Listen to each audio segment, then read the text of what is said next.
The inflicting economic crisis is only having a toll on people's pockets, including the educational choices of parents. Now, parents are compelled to enroll their wards in a school of circumstance other than school of choice. It is now expensive for parents to walk their wards to the gates of private schools to access quality education. The cost of tuition, transportation, feeding, and even stationery has seen an almost 200% increase. This has affected pupil intake in private schools, with some schools recording low attendance. International school, class 4 Accra, 60 cities. My ward in primary 4 is buying 10 books at 45 Ghana cedis and 60 cedis each, aside school fees, transportation and feeding. Considering all these, it's economical to enroll him in a government school where everything is free.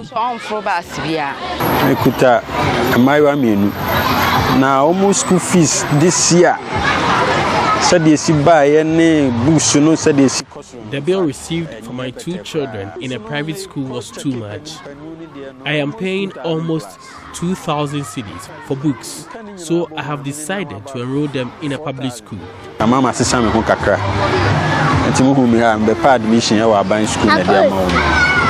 The intakes in private schools are decreasing, and this has the potential of collapsing the private education sector.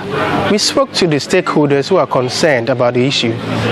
But for some education officials, it is a positive gain as they comment on the government for its intervention to salvage the education in public schools. Ashanti Regional Director of Education, Willie Kwame Amanka Apia, says interventions like school feeding, no school fees are some pull factors for the spree for public education.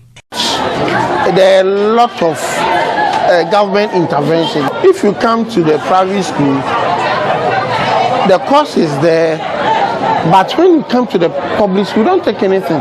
We have food feeding. We give them food. So at the end of the day, it lessens the burden of the parents. So some of these things is aiding up for them to bring their children to the public schools. Educationist Bashir Shuhu, however, believes the situation may leave many private school owners bankrupt, render many unemployed, and eventually collapse the private education sector. He is proposing the government extend the free stationery initiative to private schools and tax waivers to ensure sustainability of the private education sector.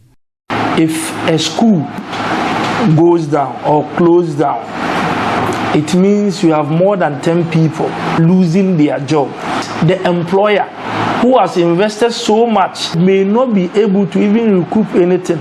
So if somebody is coming in to shoulder the government responsibility, the government must not renege on supporting these private schools. These textbooks that parents are crying, the government could at least give them a section of it for their libraries. They pay taxes. If government can give them some level of waiver, because they pay tax on every single teacher, government could give them some leverage, some waiver, some deductions. I'm pretty sure most of the schools will bounce back. Reporting for Joy News, Clinton Yeboah.